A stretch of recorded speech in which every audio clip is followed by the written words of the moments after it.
대한민국 청소년의 회 뉴스 이지연 사무국 인턴 기자. 이 소설은 정주사 집안에 맞달인 정초봉의 일생을 중심으로 이야기가 전개된다. 정주사라는 인물은 부인 유씨와 자녀 초봉 개봉 형주 병주와 함께 살아간다. 하지만 그는 선대 유산을 빚 갚는데 사용한 무능한 가장이다. 정주사의 부인 유씨는 자녀들에 대한 승벽이 유난스러워 공부를 시키는데 큰 신경을 쓰는 인물이다. 주인공인 정초봉이라는 인물은 소설 속에서 제시된 바와 같이 소극적인 인물이다.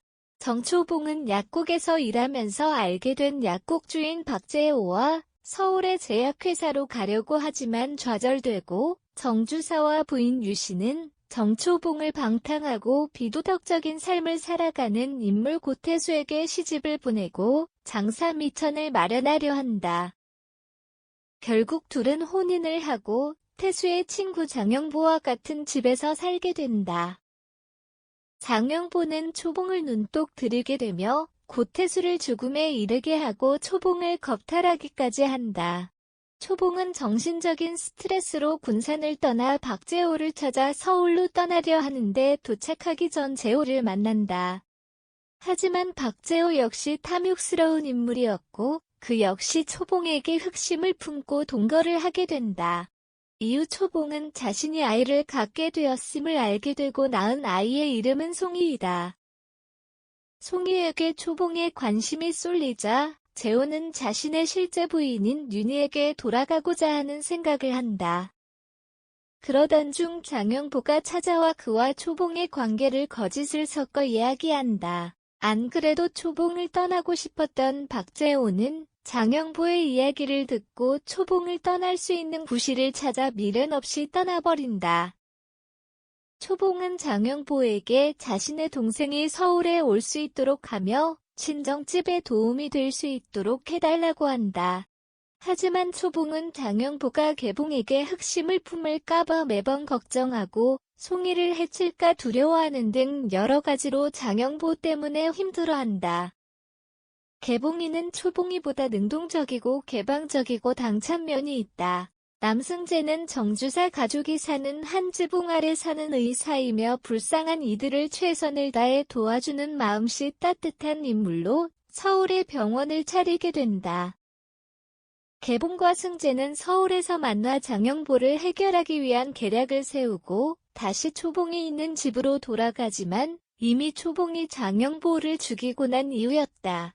결국 초봉은 자수를 결정하게 되며 이야기가 끝이 난다. 정초봉은 정주사와 부인 유씨의 강요나 다름없는 혼인을 하게 되었다. 그녀는 사실 남승재라는 인물을 좋아하는 마음을 가지고 있었다. 그러나 사사로운 마음은 전혀 중요하지 않았다. 당시 집이 가난했기에 장사 미천을 마련할 수 있는 조건과 혼인 비용 모두 고태수 쪽에서 부담하는 조건에 만족한 정주사에 의해 초봉은 혼인을 떠밀리다시피 하게 되었다. 초봉의 희생은 강제된 혼인에서 그치는 것이 아니라 초봉이 겪는 이러한 희생이 스스로 내면화되어 있다는 점이다.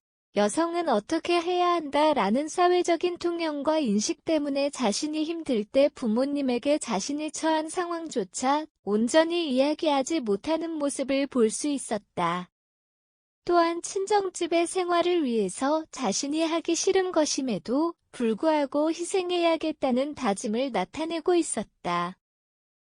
이렇듯 초봉은 자신이 희생하는 것은 남들에게 표현하지 못하고 혼자 끙끙 앓았으며 직접 나선 적이 없다.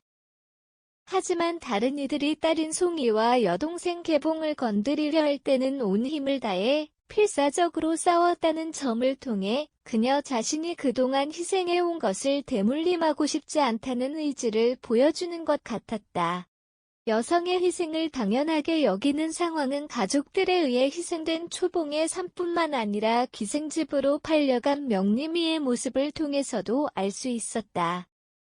이러한 모습의 근본적인 문제는 소설 속에 드러난 당시 여성들에 대한 사회적 인식을 통해 알 수 있었다.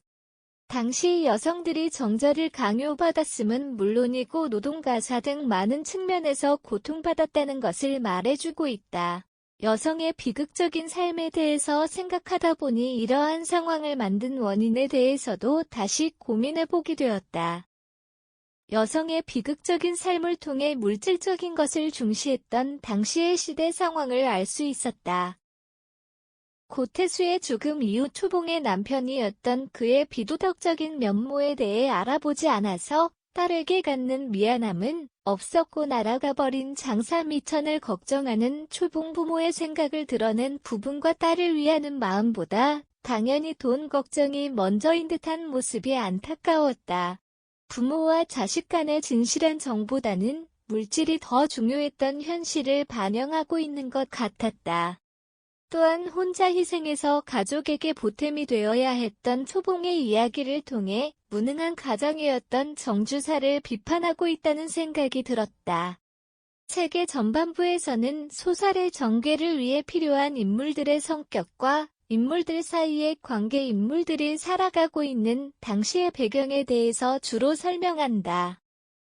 하지만 후반부에 갈수록 사건을 제시하고 다른 인물들의 발화 혹은 생각을 통해서 당시의 시대적 모순과 그릇된 편견을 꼬집어 주제를 명확히 드러내고 있다고 생각한다. 이 소설에서 드물게 긍정적으로 묘사되는 인물이 있는데 그가 바로 남승재라는 인물이다. 그는 수술비가 부족해 치료받지 못하는 사람들을 위해 야간 개업을 하여 치료비와 약값을 무료로 해주고 명림이가 기생집에 팔려간 것을 보고 돈을 마련해 나올 수 있도록 노력하는 등 어려운 상황에 부닥친 사람들을 자신이 힘이 닿는 데까지 노력해 도와주는 따뜻한 사람이다. 소설 속에서 긍정적인 인물의 인식을 제시함으로써 당시 사회적으로 만연해 있던 문제를 비판하고 싶었을 것이라는 생각이 들었다. 또한 가난과 무지가 팽배했던 시절 지식 겸비의 중요성을 알려주고 있다고 생각했다. 소설의 전반적인 내용은 여성의 정절을 중시하고 여성의 소극적이고 수동적인 삶을 묘사하는 데 초점이 맞춰져 있다.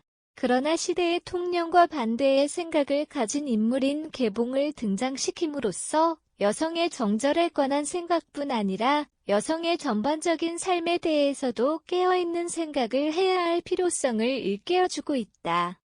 초봉의 비극적인 삶의 궁극적인 원인은 가난과 무능으로 힘들었던 집안 살림 여성의 정절과 희생을 강조하고 여성이 살아가기 힘에 부쳤던 사회였던 것이다.